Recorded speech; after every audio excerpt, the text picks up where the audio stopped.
ഹബീബി ഹബീബി എന്താ തപ്പണേ? രണ്ടാമത് പൊടിച്ചു വെച്ചാൽ മുളക് പൊടി ഉണ്ടല്ലോ, അതും തീർന്ന്, വെളിച്ചെണ്ണ പച്ചരി ഇതൊക്കെ തീർന്ന്. മാസം അവസാനമായി വരണേ ഉള്ളൂ. അതിനിപ്പോ ആ കടയിൽ പൈസ കൊടുത്ത് മേടിച്ചാ പോരെ? കടയിൽ 2-ാം തീയതി അല്ലേ പൈസ കൊടുത്ത് സാധനങ്ങളൊക്കെ വാങ്ങിക്കണേ. അതിന് മുമ്പ് എങ്ങനെ വാങ്ങണേ? കറണ്ട് ബില്ല് വരെ സമയം ആയിട്ടില്ലല്ലോ, സമയം ആവണല്ലേ ഉള്ളൂ. കറണ്ട് ബില്ല്, പാല്, വെള്ളം, പത്രം, ഇതൊക്കെ ഫുള്ള് സെറ്റാണ് എൻ്റെ സൈഡിൽ നിന്ന്. ഓക്കെ. പാറൂര് പിന്നെ കുറച്ച് നൂഡിൽസ് മതി, പിന്നെ കുറച്ച് ഉപ്പാവ് ഇടയ്ക്കിടയ്ക്ക് ചോദിക്കും. അതിന് റവ മേടിച്ച് വെച്ചാൽ മതിയല്ലോ. ഞാൻ ഇപ്പൊ പഴയതുപോലെ ഒന്നും കഴിക്കുന്നില്ല. എന്റെ കഴിപ്പിന്റെ കാര്യത്തിൽ അമ്മയ്ക്ക് ഒട്ടും ശ്രദ്ധയില്ല പഴയതുപോലെ. അയ്യോ, കുഞ്ഞിന് സമയമില്ല തരാനായിട്ട്. കാലക്കിടക്ക് കോരിത്തരാം. ഇവിടെ പാറുവിന്റെ കാര്യം നോക്കാൻ അമ്മയ്ക്ക് നേരമില്ല. അപ്പോഴാണ് ചേട്ടന്റെ കാര്യം. കൊച്ചിന്റെ കാര്യം നോക്കാൻ എനിക്ക് സമയമില്ലെന്ന് നിന്നോട് ആരാടി പറഞ്ഞത്? വെറുതെ പറഞ്ഞത്. അങ്ങനെ ജോലി ഒന്നുമില്ലെന്നും പറഞ്ഞ് വെറുതെ ഒന്നും പറയണ്ട. ഒരു കൂട്ടം. അച്ഛൻ വന്നല്ലോ, ഇനിയിപ്പോ അടുക്കളയിൽ വേറെ ആരും വേണ്ട. ബാലു, കുറച്ച് വെളിച്ചെണ്ണയും മുളക് പൊടിയും പച്ചരിയൊക്കെ വാങ്ങിച്ചുണ്ടോ? കുറച്ച് വിളിച്ചിട്ട് അപ്പൊ വാങ്ങിച്ചൊക്കെ തീർത്താ? നേരത്തെ തീർന്നെന്ന് എന്ത് പറയാനാ, മാസം അവസാനം ആവുന്ന മുന്നേ എല്ലാ സാധനങ്ങളും തീർന്നു. ഡേറ്റ് എത്ര? ഡേറ്റ് 23. നല്ല പൊറുതി. സാധനങ്ങൾ വാങ്ങി തട്ടുക, തീർക്കുക. നീ വരെ നീ കണക്ക് നോക്കാതെ ചെയ്യണേട്ടാ. എല്ലാത്തിനും കണക്ക് വേണം സാധനങ്ങൾ ചിലവാക്കണേ. മോള് പലതരത്തിന് പൈസ എന്ന് പറഞ്ഞുകൊണ്ട് അങ്ങ് ആർക്കും ചിലവാക്കണം. ആഹാ, അത് കൊള്ളാലോ. ഇതെന്താ ഞാനാണോ ഒറ്റയ്ക്ക് കഴിച്ചു തീർക്കണം എല്ലാം കൂടി? ഇതിപ്പോ എന്റെ നിലയിലേക്ക് നോക്കാനായിട്ട് ഇവിടെ എല്ലാവരും കഴിക്കണ പിള്ളേരാ ഉള്ളത്. കഴിക്കും, തീരും. അതിനെന്താ ഇപ്പൊ കുഴപ്പം? അല്ല, പച്ചക്കറിയൊക്കെ തീർന്നപ്പോ? പച്ചക്കറി അതിന് കുറച്ച് ബീട്രൂട്ടോ ക്യാരറ്റോ ഒക്കെ 2 ഗുണം കാണും, അതൊക്കെ ഉള്ളൂ. അപ്പൊ ചെറിയ ഉള്ളിയോ വലിയ ഉള്ളിയോ? സവാള ഉണ്ട്, ചെറിയ ഉള്ളി ഇല്ല. ചെറിയ ഉള്ളി ഇല്ല, അപ്പൊ അത് തീർന്നു. അത് തീർന്നു. തേങ്ങ എപ്പോഴേ തീർന്നു. തേങ്ങ തീർന്ന പിന്നല്ലാണ്ട് എന്തോന്നടാ ഇത്? ഇതെന്ത് കറണ്ട് ബില്ലിന് ഇപ്പൊ കൂടിയിരിക്കല്ലേ? കറണ്ട് ബില്ല്, പത്രം, പാല്, വെള്ളം ഇതൊക്കെ കൂടി 6000 രൂപ. ഇപ്പൊ 6000 രൂപ കറണ്ട് ബില്ല? എടാ, ഞാൻ ഇപ്പൊ ഇവിടെ പണിയെടുക്കണില്ലല്ലേ. മോളിലാണെങ്കിൽ ഒഴിഞ്ഞു കിടക്കണം. അവിടെ മുകളിൽ ആരും കയറണില്ല, ഫാൻ ഇടണില്ല, ലൈറ്റ് ഇടണില്ല. പിന്നെ അങ്ങനെ ഇത്ര രൂപയായി. പാല് വാങ്ങി 2 പേർ പാലാണ് വാങ്ങണത്. ഓ, മാറി ഇതിങ്ങനെ കണക്ക് പറയാൻ എല്ലാവർക്കും പറ്റും. കളത്തിലേക്ക് ഇറങ്ങി വാ, അപ്പൊ അറിയാം ഇതിന്റെയൊക്കെ കണക്ക് എങ്ങനെയാ വരണതെന്ന്. പാരമ്പര്യക്ക് അറിയാത്ത കളിയൊന്നും അല്ല. ഞാൻ കാണിച്ചു തരാം മക്കളെ. നീ പലചരക്ക് കൊടുക്കണ ഒരു 5000 രൂപ ജിതാ. നീ എത്ര കൊടുക്കണത്? ഒരു 6000 രൂപ ജിതാ. അല്ല, ഇത് കിട്ടിയിട്ട് അച്ഛൻ എന്ത് ചെയ്യാൻ പോകും? കാര്യമുണ്ട്, അത് കാര്യമുണ്ട്, പറയാം. ബാലു, എന്ത് ചെയ്യാൻ പോണ്? എന്ത് ചെയ്യാൻ പോണു? നീ ആണ് മൊത്തത്തിൽ ഇറങ്ങി മരിച്ചൊക്കെ മതിയടി. ഇനി ഞാൻ നോക്കട്ടെ. ഇന്ന് തീ എത്ര? അതല്ലേ പറഞ്ഞു 23. 23. അപ്പോൾ 23 ആകുമ്പോൾ ഇനി ബാക്കി 7 ദിവസം ഉണ്ട്. അടുത്ത 30. അടുത്ത മാസം വരെ ഈ പൈസ ഉണ്ട് ഞാൻ ചിലവാക്കും. എൻ്റെ ഇപ്പൊ സാലറി വന്നിട്ടില്ല. എൻ്റെ 10-12 രൂപ നീ അടിച്ച് മാറ്റി ബാക്കി വെച്ചേക്കണത് നീ അറിയാടേ. നീ ചുമ്മാ നീ അത് പൈസ ഇടുക. അതിന് പൈസ ഇടുക. ഒരു 5000 അല്ല 6000 രൂപ കാണിച്ചു തരാം. ബാക്കി എങ്ങനെയാണ് കുടുംബം കൊണ്ടുപോകണം കാണിച്ചു തരാം. കുറെ കണ്ടിട്ടുള്ളത് അല്ല, ഒന്നുമില്ല. പൈസ ഇടണം കേട്ടോ. ഇട്ടേക്കാം. അല്ല, മൊത്തത്തെ അടക്കി വരിച്ചാൽ മതി. ഇനി ഞാൻ നോക്കട്ടെ. കറക്റ്റ് അളവ് ഞാൻ ചിലവ് ചെയ്ത് കാണിച്ചു തരാം. ചെയ്ത് കാണിക്കട്ടെ, ചെയ്ത് കാണിക്കട്ടെ, അതാ നല്ലത്. അത്രയാണ്.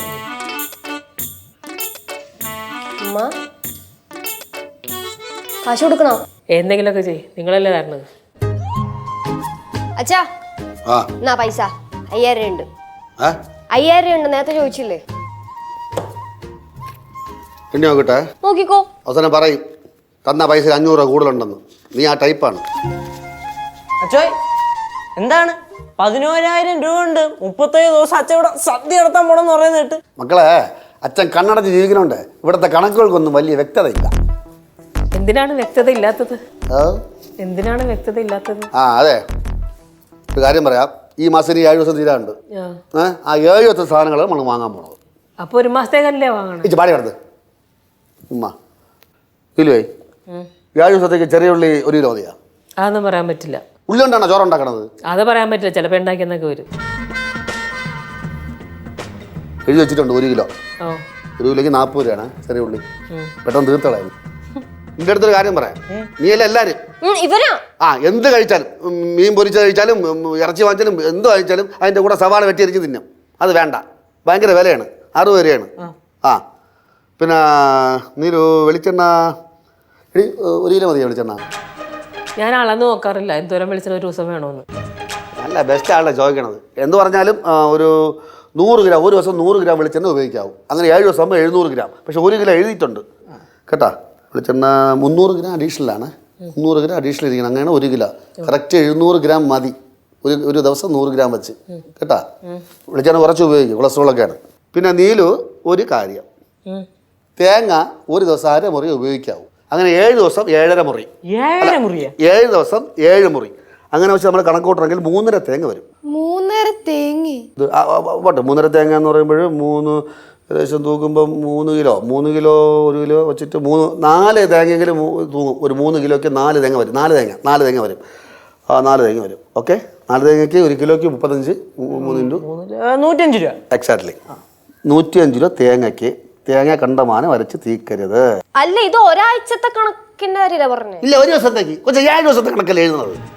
കണക്ക് എത്തിക്കാൻ വേണ്ടി വന്ന് കാര്യങ്ങൾ പറഞ്ഞു. അപ്പൊ അരിയോ? ഇല്ല, ഞാൻ സിമന്റ് ഇറക്കാൻ പോകണം. എൻ്റെ കൊച്ചെ കേന്ദ്ര ഗവൺമെന്റ് സംസ്ഥാന സർക്കാരെല്ലാം കൂടെ ഇഷ്ടംപോലെ അരി വാരി കോരി തരല്ലേ. പിന്നെ എൻ്റെ ഇടയിൽ കൂടെ അരിയോ? അത് വലിയ പ്രശ്നമുള്ള കാര്യമൊന്നുമല്ല. എനിക്ക് ഉപ്പുമാവിന് റവ അല്ലേ? റവ 1 കിലോ റവ. പിന്നെ നൂഡിൽസ് 2 പാക്കറ്റ്. അത്രയും മതി. അപ്പൊ പച്ചക്കറി ഒന്നും വേണ്ടേ? പച്ചക്കറി എഴുതിയിട്ടുണ്ട്. Carrot 1 kilo. തക്കറ് മുക്കറാന്ന് കടിച്ച് തിന്നല്. ഈ പച്ച ക്യാരറ്റ് തിന്ന സ്വഭാവം നിനക്കുണ്ട്. ക്യാരറ്റ് കാണുമ്പോ കഴിക്കണ്ട. അത് കറിയുടെ ഇവിടെ ഇട്ട് അത് കഴിച്ചാണ്ടാ മതി. 48 രൂപയാണ് ക്യാരറ്റിന്. തക്കാളി അതിനേക്കാൾ കൂടുതലാണ്. തക്കാളി ആര് എഴുതി? തക്കാളി വേണ്ട. തക്കാളി എഴുതിയില്ലേ? ഇല്ല, വേണ്ട, തക്കാളി വേണ്ട. പിന്നെ കോളിഫ്ലവർ ഉണ്ട്, അത് 1 കിലോ 29 രൂപ. പിന്നെ മുരിങ്ങയ്ക്ക വേണോ? 1 കിലോ. മീനിടാ 1/2 കിലോ എഴുതിട്ടാ. മുരിങ്ങയ്ക്ക 1/2 കിലോ. പടവലം വേണ്ടേ? നേറ്റിന്ന് കൊണ്ടുവരും. അപ്പൊ അവിടെ നിന്നാ പടവലം വരണേ? ചോദിച്ചു മേടി.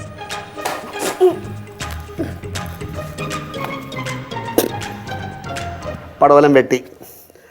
മല്ലിയും കറിവേപ്പിലൊക്കെ നമ്മൾ ചോദിച്ചാൽ തരും. അവിടെ നിന്ന് ചോദിച്ചാൽ തരും. തരും. ഈ ഞാനൊരു കാര്യം ചോദിക്കട്ടെ, മുളകുപൊടി, മഞ്ഞപ്പൊടി, മല്ലിപ്പൊടി ഇങ്ങനെയുള്ള കാര്യങ്ങളൊന്നും വേണ്ട? മഞ്ഞപ്പൊടി ഇവിടെ ഉണ്ടല്ലോ. മഞ്ഞപ്പൊടി മാത്രം മതിയോ? ഇവിടെ മഞ്ഞപ്പൊടി ഉണ്ടാ? വാങ്ങിച്ച് തള്ളു. ഇവിടെ ഇരിക്കുന്ന സാധനങ്ങൾ പിന്നെ എന്താണ് ലിസ്റ്റ് പറയണത്? മഞ്ഞപ്പൊടി മാത്രം മതി ഇവിടെ? മഞ്ഞപ്പൊടി അല്ലേ ഉള്ള സാധനങ്ങൾ അവിടെ ഇരുത്തിട്ട് പിന്നെ വേറെ ആ സാധനങ്ങൾ വാങ്ങിച്ച് പിന്നെ ഇവിടെ. അല്ല, മഞ്ഞപ്പൊടി മാത്രമേ ഉള്ളൂ, വേറെ ഒന്നുമില്ല. മുളക് പൊടി 700. എന്ത് കാണിച്ചാ പറയരുത്? അവളുടെ അടുത്ത് പറഞ്ഞു ചുറ്റും കണ്ണുണ്ട് കേട്ടാ. അതിനെന്താ കുഴപ്പം? മുളക് പൊടി 700. മല്ലിപ്പൊടി 350 മതി. കാരണം എല്ലാ കറിക്കും മല്ലിപ്പൊടിയുടെ ഭയങ്കര ചുവച്ച് കൂട്ടാൻ പറ്റൂല. മല്ലിപ്പൊടി കുറച്ച് മതി. 6000 രൂപ. 6000 ഏറ്റവും നിർത്തടാ. ഈ തൊട്ട് പിടിച്ച കണക്കൊക്കെ എഴുതണ എന്തിനാന്നേ? ഇവിടെ കുട്ടക്കണക്കിന് കൊണ്ട് തള്ളി തരാം. തൊട്ട് പിടിച്ച കണക്ക് എഴുതാൻ മതി. അല്ല അച്ഛാ, ഈ തേങ്ങ ഒരു ദിവസം അരമുറി എന്ന് പറയുമ്പോഴേ രാവിലെ ചമ്മന്തിക്ക്, പിന്നെ ഉച്ചയ്ക്ക് തോരന്, പിന്നെ മീൻകറിക്ക്. പക്ഷെ ഇതെല്ലാം കൂടെ തികയൂ? മീൻ എപ്പോഴും വാങ്ങണില്ലല്ലേ? അപ്പൊ എല്ലാ ദിവസം മീനില്ലേ? ഞായറാഴ്ച മീറ്റ്, തിങ്കളാഴ്ച ഫിഷ്, ചൊവ്വ ബുധൻ വ്യാഴം വെള്ളി വെജ്. പിന്നെ ശനിയാഴ്ച ഫിഷ് വേണ്ട. കാരണം എന്നറിയാമോ? ഫിഷ് വാങ്ങിക്കണമെങ്കിൽ വറക്കുകയും കരിക്കുകയും പൊരിക്കുകയൊക്കെ ചെയ്യണം. എണ്ണ ധാരാളം ചിലവാനുണ്ട്. അത് വേണ്ട. ഓക്കെ, നന്നായി. അപ്പൊ എനിക്ക് പണി ലാഭം. പിന്നെ പാല് 2 കൃത്യമായിട്ട് വാങ്ങണേ. പഞ്ചാരയുടെ കാര്യം പറഞ്ഞപ്പോഴാണ് ഒരു കാര്യം പറയാം, എല്ലാവരും കേട്ടോണം. ചായയിൽ പഞ്ചാര ഇടാതെ കുടിക്കുന്ന അഭിപ്രായം ആർക്കൊക്കെ ഉണ്ട്? ആർക്കുമില്ല. ഞങ്ങൾ കുടിക്കൂല പഞ്ചസാര ഇല്ലാതെ ചായ. 1/2 കിലോ വാങ്ങിക്കാം. 1/2 കിലോയോ? വാര്യത്തിനോട് സുഖം നിർത്തണേ. ആ പൊടി ടപ്പിലൂടെ പറഞ്ഞുതരാം. വാര്യത്തിനല്ലെന്ന്. 1/2 കിലോ പഞ്ചാര. ഓക്കെ,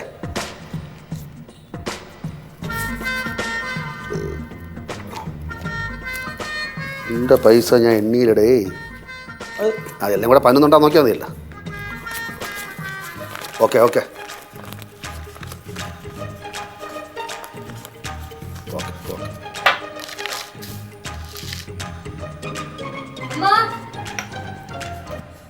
അമ്മേ, ഫുഡിലില്ലേ സോയാബീൻ, കടല, ഗ്രീൻ പീസ്, ഇത് 3 ഉൾപ്പെടുത്തണേ. പിന്നെ പഴം, അത് സിദ്ധു പ്രത്യേകം വിളിച്ചു പറഞ്ഞതാ. പിന്നെ കുറച്ച് ഫ്രൂട്ട്സും. ഇതൊന്നും അച്ഛൻ്റെ ലിസ്റ്റിൽ ഇല്ലാത്ത സാധനങ്ങൾ. അല്ല, അപ്പൊ ഞാൻ 5000 എന്നതോ? നീ 5000 തരണ്ട, പ്രശ്നം തീരുമല്ലോ. എപ്പോഴെപ്പോഴും 5000 ഒന്നും പറഞ്ഞ് കേൾക്കണ്ടല്ലോ എനിക്ക്. അതുകൊണ്ടല്ലേ ഇതൊക്കെ കേൾക്കേണ്ടി വരണത്. കൊച്ചേ, ഞാൻ വാടക എടുത്തിട്ട് ഒരു 18000 കൊടുക്കുന്നുണ്ട്. അതിവിടെ ആരും പറയാറൊന്നുമില്ല. അമ്മ, നമ്മൾ ഓംലെറ്റും കോഴിമുട്ടയൊക്കെ ഇടയ്ക്ക് കഴിക്കാറുള്ളതല്ലേ? അപ്പൊ എന്ത് ചെയ്യും? നീ ഒരു 5-6 കോഴീനെ മേടിച്ച് വളർത്ത്. അപ്പൊ കോഴിയും കിട്ടും, മുട്ടയും കിട്ടും. ഇതിപ്പോ മിക്കവാറും ഫുഡ് പുറത്തുനിന്ന് ഓർഡർ ചെയ്ത് കഴിക്കണമല്ലോ. കഴിച്ചോ, കയ്യിൽ പൈസ ഉണ്ടെങ്കിൽ മേടിച്ച് കഴിച്ചോ, ഒരു കുഴപ്പമില്ല. അല്ല, ഇതിപ്പോ ഒരാൾക്കായിട്ട് മേടിക്കാൻ പറ്റൂലല്ലോ. ഇവിടെ വാചക സംഘം കൂടുതലല്ലേ. മേടിക്കുകയാണെങ്കിൽ എല്ലാവർക്കും മേടിക്കണം. എന്തൊരു കാശ് പോകുന്നു വിചാരിച്ചിട്ടോ. എന്റെ ബിസ്ക്കറ്റിന്റെ കാര്യം അമ്മ നോക്കണം. ബിസ്ക്കറ്റ് കഴിക്കണ്ട, വയറിന് കൊള്ളൂല. ബെസ്റ്റ്, അതും കട്ടാക്കി. അറ്റ്ലീസ്റ്റ് ബ്രെഡ് എങ്കിലും. ഇതൊക്കെ എന്റെ അടുത്ത് പറഞ്ഞതിനാ, ചെന്ന് അച്ഛനോട് പറഞ്ഞൂടെ? അമ്മ സാധനങ്ങളൊക്കെ തീർന്നു എന്ന് പറഞ്ഞതാ പ്രശ്നമായത്. പിന്നെ സാധനം തീർന്നല്ലാണ്ട് പിന്നെ തീർന്നില്ല എന്ന് പറയണോ? അത് കൊള്ളാലോ. കൊച്ചേ, അയ്യോ, വാഷിംഗ് പൗഡർ, സോപ്പ്, കുളിക്കണ സോപ്പ്, മറ്റേ പാത്രം കഴുകുന്ന സോപ്പ്, ഇതൊക്കെ എങ്ങനെ മേടിക്കും ഇപ്പൊ? എക്സ്ട്രാ ബഡ്ജറ്റ് മേടിച്ചമ്മ, അല്ലാണ്ട് പിന്നെ എന്ത് പറയാനാണ്? അത് കൊള്ളാലോ. ഞാൻ എല്ലാ ദിവസവും ഇവിടെ നിന്ന് ഓട്ടോയ്ക്ക് പോണില്ല. അതിന്റെ പൈസ ആര് കൊടുക്കും? ഇതൊക്കെ എക്സ്ട്രാ ബഡ്ജറ്റ് അല്ലേ? ടേസ്റ്റ് വേണ്ട വലിയ വെക്കണ്ടല്ലോ. ആ അത് നന്നായിട്ടോ. ഉമ്മിക്ക് തരാം കേട്ടോ. ബെസ്റ്റ്. ആ മറ്റേ കറണ്ട് ബില്ലും വാട്ടർ ബില്ലൊക്കെ കൊണ്ട് അടയ്ക്കോ? ലാസ്റ്റ് വേറെ വല്ല ആവശ്യത്തിന് വേണ്ടി മറിച്ചു എന്ന് പറഞ്ഞാൽ ലാസ്റ്റ് നമ്മൾ ഇരുട്ടത്തിരിക്കേണ്ടി വരും. അത് പറയാൻ പറ്റില്ല. അമ്മ, ഞാൻ ഒരു കാര്യം ചോദിക്കട്ടെ. അമ്മയുടെ കമ്പനിയുടെ ഓർഡർ പുറത്തു കൊടുക്കുമ്പോഴേ അമ്മയ്ക്ക് കമ്മീഷൻ കിട്ടൂലേ? ഒന്ന് പോവച്ചാട്. എന്താ നല്ല ബുദ്ധി. മോള് പോയേ ചെല്ല്. ഷേ, അച്ഛൻ്റെ അടുത്ത് ക്യാപ്സിക്കം മേടിക്കാൻ പറയാൻ പറഞ്ഞു. കൊച്ചെ സാമ്പാർ രണ്ടെണ്ണം ഉണ്ടമുളകില്ലേ, അത് മേടിക്കാൻ പറഞ്ഞിട്ട് മേടിക്കാൻ പറ്റില്ല എന്ന് പറഞ്ഞ മനുഷ്യനാ. പിന്നെയാണ് ക്യാപ്സിക്കം മേടിക്കാൻ പോകുന്നത്. ഞാൻ പോണു. അമ്മ അയ്യോ ഇനി ഒന്നുമില്ല, ഒന്ന് പോവാമോ? ലിസ്റ്റൊക്കെ കഴിഞ്ഞു ഇവിടെ. പിടിച്ചിറക്കാരുമില്ലേ? തളർന്ന് പറഞ്ഞത് പിടിച്ചിറക്കാരുമില്ല. ഇത്രയല്ലേ ഉള്ളൂ. നനവല്ലേ അത്? ഇത് നോക്ക്, അത് മല്ലിയുണ്ട്, മുളകുണ്ട്, പലവചനുണ്ട്, പച്ചരിയുണ്ട്. ഇത് പച്ചക്കറി. വെളിച്ചെണ്ണ വാങ്ങിച്ചില്ല. വെളിച്ചെണ്ണ വാങ്ങിക്കാൻ പൈസ വില കൂടുതലാണ്. അതുകൊണ്ട് ഞാൻ സൺഫ്ലവർ ഓയിൽ വാങ്ങിച്ച് 10 രൂപ കുറവ്. സൺഫ്ലവർ ഓയിൽ അത്ര നല്ലതല്ലെന്നാണ് റിപ്പോർട്ടൊക്കെ പറയണേ. അത് മാത്രമല്ല, വെളിച്ചെണ്ണ വെച്ചാൽ കിട്ടുന്ന ടേസ്റ്റ് ഒന്നും സൺഫ്ലവർ ഓയിൽ വെച്ച് കിട്ടത്തില്ല. പടവല കുട്ടമ്പളെ വിളിച്ച് പറ, തട്ടിൻ്റെ ഒരുപാട് ഉണക്കത്തേങ്ങ കിടപ്പുണ്ട്, എടുത്ത് ഉണക്കി ആട്ടി വെളിച്ചെണ്ണ ആക്കി തലച്ചോടാറ്റി കൊണ്ടുവരാൻ പറ. അതിനെന്തായാലും നെയ്യാറ്റിങ്ങനെ അച്ഛൻ്റെ അടുത്ത് വിളിച്ചു പറയാം, നന്നായി ആട്ടാൻ അറിയാം. ചെന്ന് കയറി പറഞ്ഞു, അച്ഛൻ നന്നായിട്ട് ഫാന്ന് ആട്ടും, ചെന്ന് കയറി കൊടു. അല്ല പിന്നെ നൂഡിൽസ് വാങ്ങിച്ചിട്ടുണ്ട്. മൊത്തത്തിൽ തിന്നളയല്ലേ, മൈദ പാവാണ്, വയറിന് കേടാണ്, കുറച്ച് കഴിക്കണം കേട്ടാ. ആ അച്ഛാ തേങ്ങ മേടിച്ച? തേങ്ങ 4 എണ്ണം വാങ്ങിച്ച്. പിന്നെ പഞ്ചാര വാങ്ങിച്ച്. പഞ്ചാരയും 1/2 കിലോ വാങ്ങിച്ചോളൂ. പഞ്ചാര ഉപയോഗം കുറച്ച് കുറയ്ക്കുക കേട്ടാ. ഇത് ക്യാരറ്റ് വാങ്ങിച്ച്, ബീട്രൂട്ട് വാങ്ങിച്ച്, പാവയ്ക്ക വാങ്ങിച്ച്, പച്ചമുളക്, പയറ് എന്താ എല്ലാം വാങ്ങിച്ച് വെച്ചിട്ടുണ്ട്. ഇതെന്താ ഇങ്ങനെ വാങ്ങിച്ചേ? ഇതെന്താ ഇങ്ങനെയാണെന്ന് ചോദിച്ചു കഴിഞ്ഞാൽ ഇങ്ങനെയല്ലേ വാങ്ങിക്കാൻ പറ്റൂ. ചെറിയ ഉള്ളി ഇത് ഉപയോഗിക്കേണ്ട വിധം പറഞ്ഞു തരാം. കുറച്ച് ഓരോ കൂറാക്കി എടുക്കുക. 7 കൂറ് ഓരോ ദിവസം ഓരോ കൂറ് ഉപയോഗിക്കുക. അപ്പോൾ തികയും. സവാള അത് അധികം ഉപയോഗിക്കുക, 4 ദിവസം ഉപയോഗിച്ചാൽ മതി. അതിശയം തരും. പിന്നെ ഒരു ദിവസം ക്യാരറ്റ് തോരൻ, ഒരു ദിവസം പാവയ്ക്ക തോരൻ, ഒരു ദിവസം ബീൻസ് തോരൻ, ഒരു ദിവസം ബീട്രൂട്ട് തോരൻ. പിന്നെ സൂക്ഷിച്ച് ഉപയോഗിച്ചാൽ ചിലപ്പം മിച്ചം വരും. സാധ്യതയാണ്, അത് അടുത്ത മാസം ഉപയോഗിക്കാം കേട്ടോ. അല്ല അപ്പോൾ ഈ സാമ്പാർ സാമ്പാർ ഉണ്ടാക്കണ്ടേ? സാമ്പാർ വേണ്ട, രസം മതി. കുറച്ച് കാന്താരി മുളക് കൂടി ഇട്ട് കഴിഞ്ഞാൽ വെള്ളവും പുളിവെള്ളമായി. കുറച്ച് കാന്താരി മുളക് കൂടി ഇട്ട് നല്ല ഉഗ്ര രസം കിട്ടും, കാന്താരി രസം കിട്ടും. അല്ല അപ്പൊ ഇഡ്ഡലിയുടെ കൂടെ മറ്റേ ഇത് കൂട്ടി കഴിക്കാൻ പറ്റില്ല. ചമ്മന്തി മതി. കട്ടി ചമ്മന്തി അരച്ച് ഒരുപാട് തേങ്ങ ഉണ്ടെന്ന് പറഞ്ഞിട്ട് ധാരാളത്തും കാണിക്കരുത്. കുറച്ച് ഒരുപാടല്ലോ, ആകെ ഒരു മുറി അഡ്ജസ്റ്റ് മതി. പറഞ്ഞാട്ടാ മതി. അഡ്ജസ്റ്റ് ചെയ്ത് കട്ടി ചമ്മന്തി അരയ്ക്കണം. അല്ല സാധാ ചമ്മന്തി, സാധാ ഇഡലി നല്ല സ്വാദാണത്. അത് എണ്ണയിൽ എടുത്ത് ഒഴിച്ച് കടുവറക്കാൻ വേണ്ടി എണ്ണയിൽ കൂടെ ഒഴിച്ചോളാം. പിന്നെ ഒന്നുകൂടെ പറയാണ്, സാധനം മിച്ചം വരും. മിച്ചം വന്നാൽ അടുത്ത മാസത്തിൽ ഉപയോഗിക്കാം. അത്രയേ ഉള്ളൂ. മുരിങ്ങയ്ക്ക് 2 എണ്ണം വാങ്ങിച്ചിട്ടുണ്ട്. ഇത് 14 കഷ്ണമായിട്ട് മുറിക്കണം. 7 ദിവസത്തേക്ക് ഉപയോഗിക്കാം. ഉപയോഗിച്ചില്ലെങ്കിൽ വച്ചരേ അടുത്ത ദിവസത്തേക്ക് എടുക്കാം. ഇത് പെട്ടെന്ന് കേടാണ് സാധനമൊന്നുമല്ല കേട്ടാ. ധാരാളിത്തം കാണിക്കല്ലേ. ഒരു മുറി തേങ്ങ, ചമ്മന്തി, തോരൻ, മീൻകറി. ധാരാളിത്തം കാണിക്കും. എനിക്ക് അത്രേ പറയാനുള്ളൂ. ഇതൊക്കെ തന്നെയാണ് പറഞ്ഞത്. ചെയ്യും.